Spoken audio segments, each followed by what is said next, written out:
j'ai regardé donc la répartition des orateurs et donc j'ai essayé de savoir dans quelle catégorie vous m'aviez mis. Est-ce que je suis considéré comme un Marocain ou un ex-Marocain, ou est-ce que je suis considéré comme un Franco-Marocain ou un Maroco-Français, ou est-ce que je suis considéré comme un membre de la Société française de cardiologie? En fait, j'ai considéré en fait que j'étais parmi vous, un des vôtres, et donc aujourd'hui c'est le Marocain qui va vous parler. Alors l'exposé que je dois faire aujourd'hui est un exposé un peu dangereux pour moi, car ce n'est pas mon domaine d'expertise. Et donc pour faire cet exposé, j'ai demandé l'aide de plusieurs de mes amis que je voudrais saluer devant vous. Emmanuel Lansac, Marie-Christine Malherbe, Alain Bérébi, qui m'ont prêté beaucoup de leur support diapositive. Et j'ai également demandé à Jean-Louis Van Overskelt, que vous connaissez, qui travaille à Bruxelles, un éclairage. Alors qu'est-ce que je vais faire? Je vais vous montrer ici une échographie parasternale grand axe avec donc une valve aortique épaissie avec un certain degré d'anomalie de la coaptation responsable d'une fuite aortique.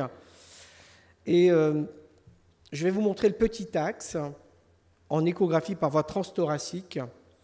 Et je ne vais pas vous dire ce que c'est comme diagnostic parce que quand Christine Malherbe m'a passé cette bande, je n'ai pas fait le diagnostic personnellement. J'ai bien vu comme vous qu'il y avait donc quelque chose qui ressemblait à des rafets. J'avais du mal à voir les commissures. Je ne voyais pas la topographie d'une éventuelle unicuspidie. Et donc j'ai eu du mal. J'ai vu la fuite aortique que Aïcha vous apprendra ou vous réapprendra à quantifier. Et donc j'ai eu du mal. Ensuite, vous savez, quand on quitte son service, dommage, vous n'avez pas la date là, mais vous aurez vu la date, vous aurez été impressionné. Il se passe quelque chose chez vous. C'était hier soir Stéphane Edéry qui m'appelle au moment où je prépare mon topo, tard, et qui me dit « J'ai un patient qui a une pathologie valvulaire aortique aiguë dans un contexte donc septique ». Donc vous voyez ici le mécanisme classique de la végétation. Et il me dit qu'est-ce que je dois faire? Est-ce que je dois la faire opérer? Est-ce qu'on peut attendre un petit peu éventuellement? Donc je lui demande de m'envoyer le petit axe. Tout ça, je pourrais vous le montrer sur mes échanges. Vous voyez, donc il y a une absédation valvulaire, dévégétation à la fois postérieure, antéro-gauche, qui jouxte la naissance du tronc commun de la coronaire gauche, et très certainement également sur la face ventriculaire de l'antéro-droite. Donc vous voyez, on se pose des questions et bien sûr, là, je ne vais pas vous montrer le mécanisme comme ça, mais je vous montre le TO. Et en fait, ça va résumer le topo d'Aïcha. C'est est-ce qu'il est possible de caractériser une fuite aortique pareille? Bon, ça ne tourne pas, mais ce n'est pas grave. Mais vous avez vu le nombre de G d'insuffisance aortique qu'il y a. Il y en a 4. Et Aïcha vous apprendra tout à l'heure à quantifier et à essayer de rattacher la fuite à son mécanisme. Et donc mon topo, vous voyez, ça va être ça. Ça va être d'essayer de vous amener, dans les 20 et quelques minutes que je vais consacrer à ce sujet, de vous amener à la réflexion sur comment nous devrions explorer de façon anatomo-fonctionnelle une valve aortique. Alors la valve aortique, vous la connaissez depuis votre deuxième année de médecine. C'est donc une valve tricuspide avec des sinus de Valsalva, avec des ostia coronaires. Et vous allez commencer avec moi à apprendre cette terminologie particulière. Il y a une surface de coaptation qui permet donc d'accoler les 3 sigmoïdes en télésystole de façon à réaliser l'étanchéité de l'orifice valvulaire aortique. Et quand on regarde par analogie avec l'appareil mitral ce qui est une valve aortique, on ne peut pas ne décrire que la valve aortique. De la même façon que sur une valve mitrale, on ne peut pas décrire que la valve mitrale. On décrit l'appareil sous-valvulaire, les commissures, les muscles papillaires et les cordages. La valve aortique devrait être décrite comme étant, donc, vous voyez, un complexe comprenant la jonction sinotubulaire, l'anneau aortique, et entre les deux, vous voyez les 2 sinus, 3 en tout, mais il y en a 2 qui sont coronaires, avec ici les feuillets valvulaires que j'ai exprimés, parfaitement collabé, entre guillemets, donc avec une étanchéité de la valve. Et je vous ai introduit un deuxième terme dont je vais avoir besoin.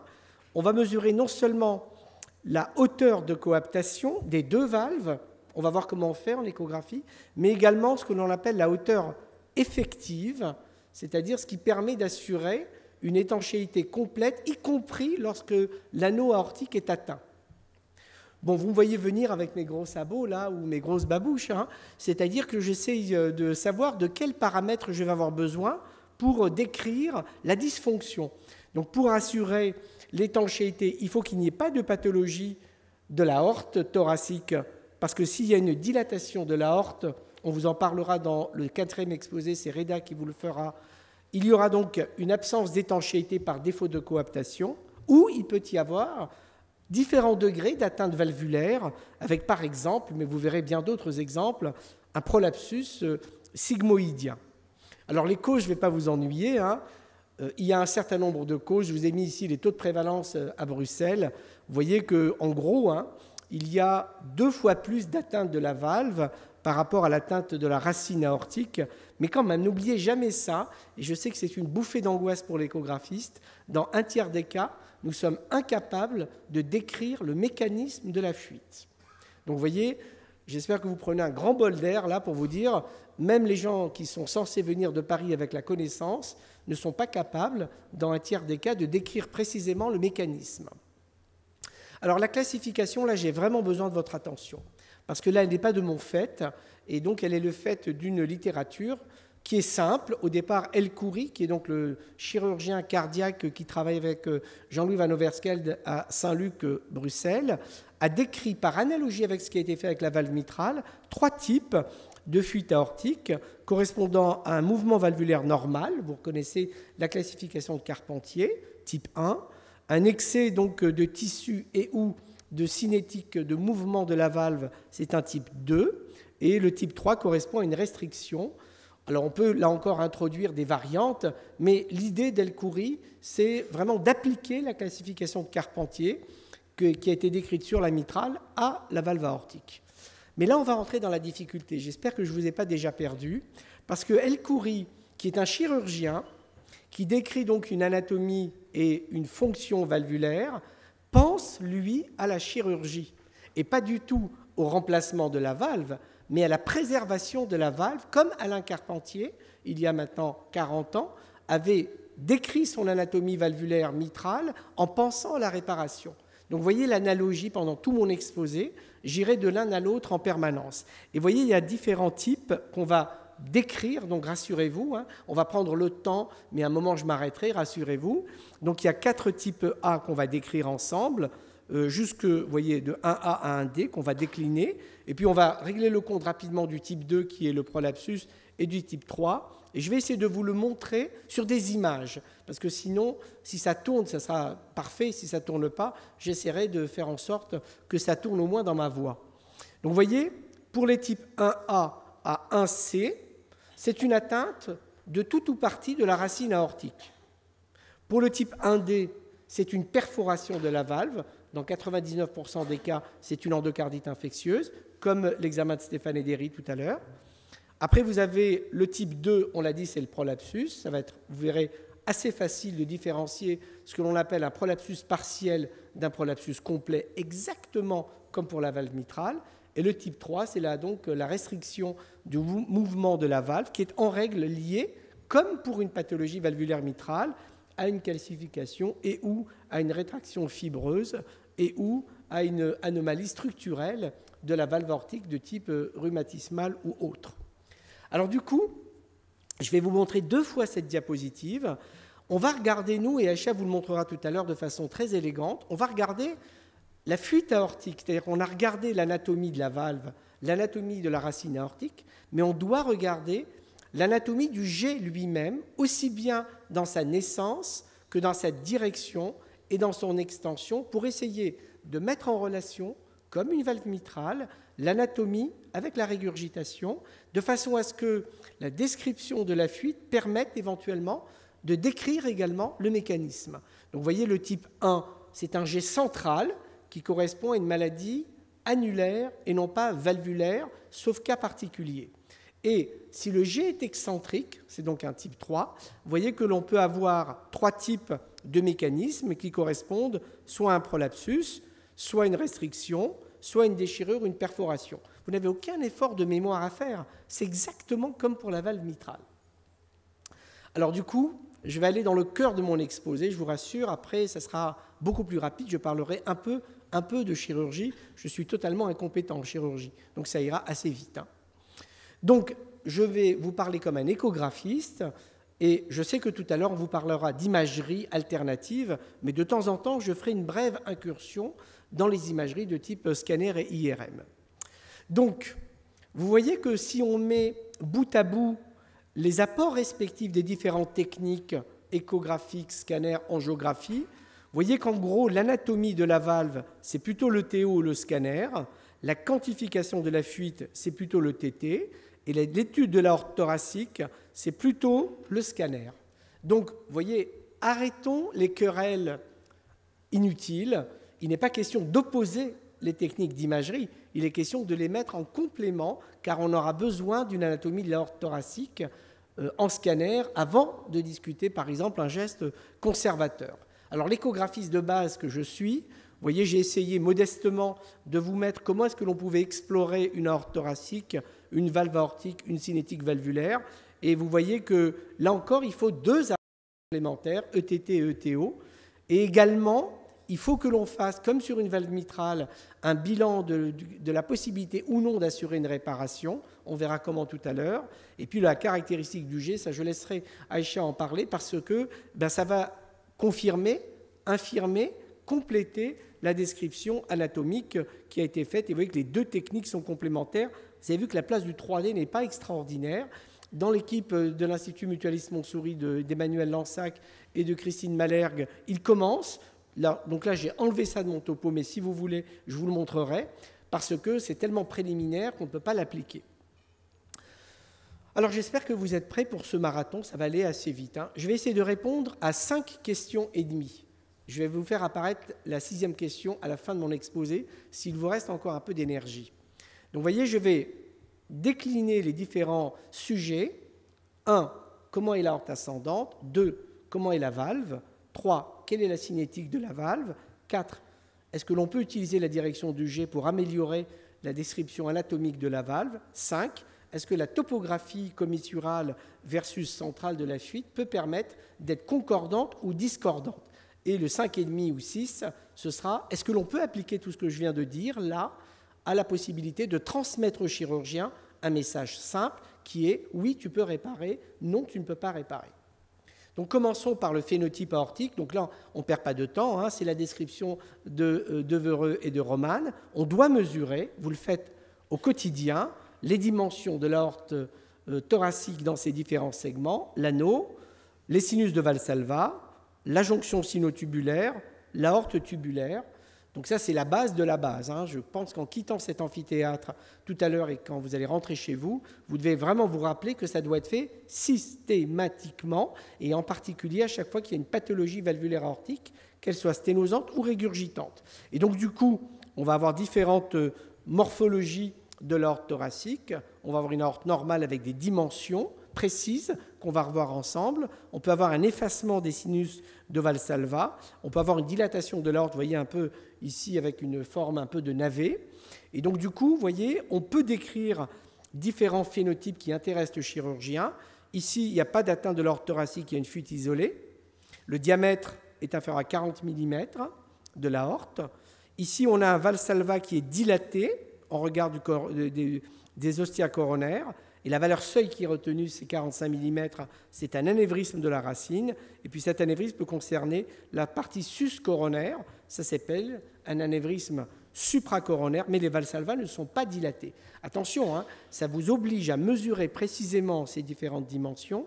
Et pour le moment, dans les recommandations, elles ne sont pas indexées, mais vous avez le droit de les indexer, en particulier dans 2 situations, le syndrome de Marfan ou le syndrome de Turner. Alors du coup, maintenant, détendez-vous, on va les regarder. Je n'ai pas trouvé d'image, malgré toutes mes recherches, sur le type 1A, où il y avait une atteinte isolée de la jonction sinotubulaire. Vous voyez, c'est vraiment une atteinte hyper localisée, qui est en général post-traumatique, qui correspond en général à un traumatisme de la voie publique. Par contre, les autres types, j'ai trouvé des images, soit moi-même, soit que j'ai emprunté, comme vous le voyez de temps en temps, à M. Van Overskelde. Donc voilà ici une dilatation de la racine aortique, et des valsalva, c'est donc un anévrisme de la racine aortique en imagerie 2D, en Doppler couleur, avec une fuite qui est centrale. Ensuite, on va regarder un autre type 1B atypique avec une asymétrie de coaptation et un défaut de coaptation centrale, réalisant une fuite aortique qui est liée à ce défaut de coaptation, sans qu'il y ait de restriction valvulaire, puisque c'est l'anneau qui est dilaté. Donc là, ne dites pas restriction, dites que simplement les valves ont une taille normale, mais c'est la racine aortique qui est dilatée. Type 1C, c'est donc une dilatation annulaire, et là, vous avez de façon pure, sans qu'il y ait d'atteinte de l'aorte en regard des Valsalva ou en aval, vous avez donc un défaut de coaptation, ici vous voyez la coronaire gauche, un défaut de coaptation qui est lié à une atteinte de la racine aortique en regard de l'anneau, c'est-à-dire en amont de l'aorte ascendante, puisque c'est l'anneau qui est atteint lui-même. Donc ça, c'est le type 1C. Le type 1C donc réalise ces fameuses fuites que j'appelle moi en clé de serrure, c'est-à-dire, vous voyez que la fuite aortique, Aïcha va vous en montrer tout à l'heure, épouse les contours de la valve qui est incontinente et réalise vraiment, vous voyez, un peu comme quand vous rentrez la clé dans la serrure, ça épouse complètement le contour de la valve. Alors du coup, maintenant qu'on a vu ces types 1, est-ce qu'on doit préciser le phénotype de la valve? Et là, regardez bien, il faut coupler les techniques d'imagerie échographique avec le scanner. Voilà des images que je dois à Jean-François Paul, qui vous montrent bien que le scanner valvulaire aortique bien fait permet de parfaitement définir la racine aortique ici qui est dilatée. Vous voyez bien qu'ici, il y a une bicuspidie sans raphée. C'est vraiment un aspect typique de type 0. Et donc, le scanner peut vraiment apporter un complément dans l'exploration de ces bicuspidies. Donc, voilà des exemples que j'ai empruntés pour certains à Christine Malherbe, ici en 2D, ici en 3D. Donc, ici, c'est une bicuspidie 0 sans raphée. On va revoir la classification dans un instant. Ici, c'est une bicuspidie 1 qui est plutôt donc classique avec donc une atteinte de la commissure droite qui est fusionnée en raphée avec la commissure non coronaire. Et vous avez cette classification que j'ai choisie pour aujourd'hui, mais qui n'est pas universelle. Je pense que notre collègue chirurgien va vous le dire tout à l'heure. Chacune des équipes à Toronto, à Montréal, à Bruxelles et dans d'autres villes a une classification qui n'est pas celle de Sievers, qui est celle-là, où on différencie donc le type 0 de bicuspidie sans raphée, le type 1 qui est le plus fréquent avec 3 types d'atteintes en fonction de la localisation du raphée par rapport aux ostia coronaires, et le type 2 où il y a 2 raphées, comme vous le voyez là, mais qui est beaucoup plus rare. Donc en gros, vous voyez que dans 2 tiers des cas de votre pratique, vous voyez des types 1 avec un seul raphée qu'il faut que vous localisiez en disant bien c'est entre par exemple la coronaire gauche et la coronaire droite, ou entre la non coronaire et la coronaire droite, etc. Et donc du coup, je vous montre une forme rarissime d'atteinte valvulaire. Là, vous voyez qu'il y a une quadricuspidie. Il y a 4 commissures, entre guillemets, qui sont des raphées, en fait, et qui correspondent donc à une atteinte rarissime de la valve aortique. Et enfin, vous voyez ici une valve unicuspide, qui est le premier examen que vous a montré, que m'a confié Christine Malherbe, où vous voyez qu'il n'y a pas de raphée. Il y a vraiment une valve unique, sans qu'il y ait de connexion avec la racine aortique, réalisant donc ce type 0 avec cette double fuite. Donc là, je ne vais pas trop parler de cette fuite à quantifier, puisque ce sera le rôle tout à l'heure d'Aïcha. Voilà un autre exemple de valve unicuspide en 3D. Et vous voyez que c'est assez facile comme diagnostic si vous prenez la peine de regarder si oui ou non il y a un raphée et donc une commissure. Et donc du coup, troisième question, comment est-ce que l'on va apprécier la cinétique valvulaire? Et donc là, je refais une plongée dans mes images. Vous voyez, je prends le type 2. Vous vous rappelez que c'était donc le prolapsus comme pour la valve mitrale. J'espère que je ne vous perds pas. Et là, vous voyez très bien un prolapsus donc de la sigmoïde antérieure. On peut discuter droite ou gauche. On ne va pas se fâcher ensemble aujourd'hui. On verra ce que nous dira Aïcha tout à l'heure. Il y a vraiment une ambiguïté, on va dire. Donc, vous voyez que c'est un diagnostic instantané en échographie œsophagienne. Voilà la fuite excentrée, comme ça a été décrit pour les atteintes mitrales. Voilà le type 2 qui est lié à un prolapsus partiel, alors que là, c'était un prolapsus complet. Vous avez vu que là, c'est vraiment complet, le prolapsus. La valve est totalement éversée, comme une mitrale qui serait éversée. Et donc là, c'est un prolapsus partiel avec une fuite aortique excentrée. Vous voyez ici, c'est un cliché que je dois à Christine Malherbe, où on voit le caractère excentré qui est lié donc à ce prolapsus de sigmoïde postérieur, confirmé au scanner de façon assez fiable.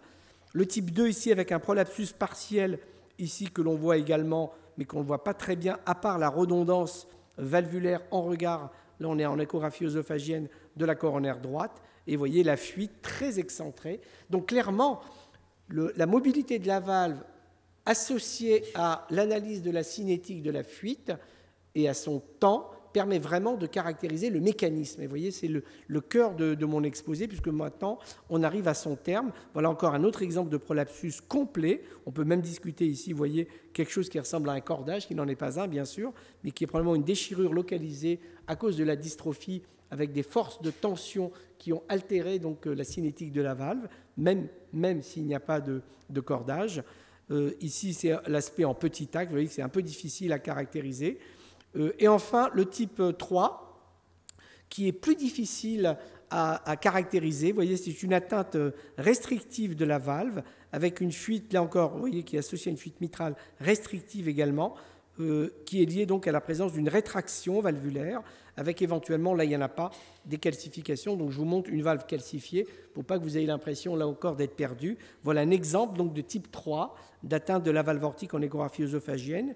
Ici, vous voyez parfaitement bien le calcaire avec la gêne à l'ouverture et le défaut de coaptation, permettant vraiment de caractériser de façon formelle, ici, le caractère excentré de la fuite. Finalement, la fuite n'est centrale que dans les atteintes annulaires aortiques, atteintes annulaires qui ne concernent pas en général la valve.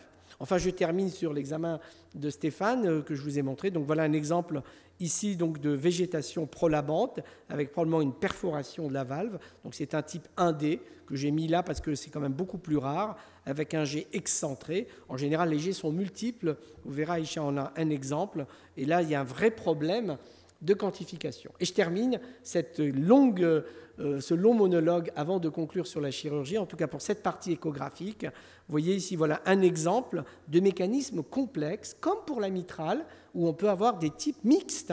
Donc là, vous voyez qu'il y a à la fois un type 1 avec une dilatation annulaire et un type 2, avec un prolapsus de la coronaire droite qui est un prolapsus partiel. Vous voyez, on voit bien le prolapsus avec le défaut de coaptation qui apparaît. Donc c'est un mécanisme mixte. Et là, du coup, comme pour l'IM, vous voyez que la direction du jet, là, elle est plutôt en faveur du prolapsus et moins en faveur de la dilatation annulaire.